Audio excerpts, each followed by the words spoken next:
Welcome back to the show, everybody. At this time, we would like to introduce the only member of our team that is licensed to say, forget about it, Pat Gunther. Pat, welcome back.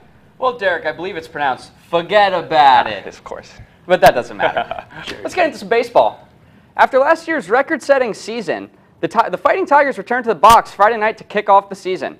Aaron Nola, the premier pitcher for the Tigers, got the quality start, throwing 6 scoreless innings as LSU trumped the Privateers of New Orleans by a score of 2-0.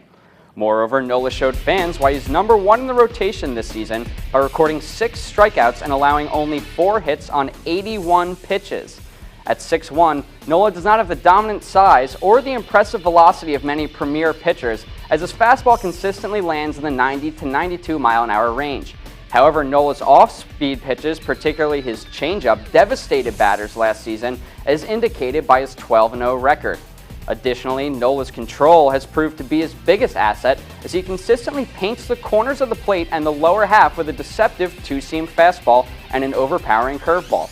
In order for him to solidify himself as a number 1 starter in the major leagues, Nola will have to add some velocity to his fastball and some strength to his slender 183-pound frame.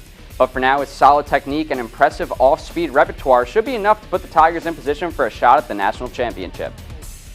In his first start since the Tigers' June 16th loss to eventual College World Series champions UCLA, Aaron Nola felt confident that he could maintain his high level of play that he displayed against UNO for the duration of the season. I felt good. I threw 6 shutout innings, which was good. Like I told him, pitching to win. I put my team in the best chance to win, and we were successful tonight. But I felt great. On some of my pitches, I'm not where I want to be, but that's just some other stuff to work on. Great segment yet again, Pat. I'll work on that. Forget about it. Okay, I'm sorry. Now, after all that, though, I think the real question that everyone wants to know is, will Aaron walk away with that elusive College World Series? Now, I'm not going to go ahead and say that he's going to get it this year, but I do think they have a good shot. I think that behind Aaron Nola, he needs to maintain his control. Those off-speed pitches, like I mentioned, pretty confusing.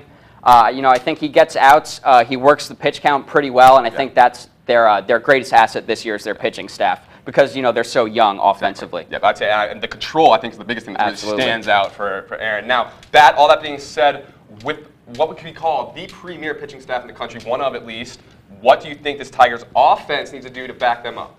2 sides to baseball, but yes, you're right.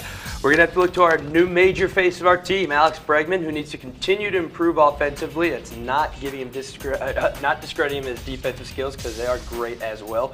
We got to replace the bats they lost, like Katz and Rafe Rhymes, which we can do with Christian Ibarra and Alex Bregman as well. And we need to keep that average high all season and stay consistent. Yes, I would definitely agree with that, especially the point about Bregman. I think that there's going to be a star that needs to emerge out of this team. I think it's going to be him, especially with Aaron. I think this team, they got some potential to do some pretty special things. They just need to come together. Nobody better than Paul Maneri to make it happen, though. Well, Pat, thanks for the inside look at Aaron Nola. And coming up after the break, Bat and I show you guys the top baseball plays from opening weekend. Don't go anywhere. Midweek's Best will be right back.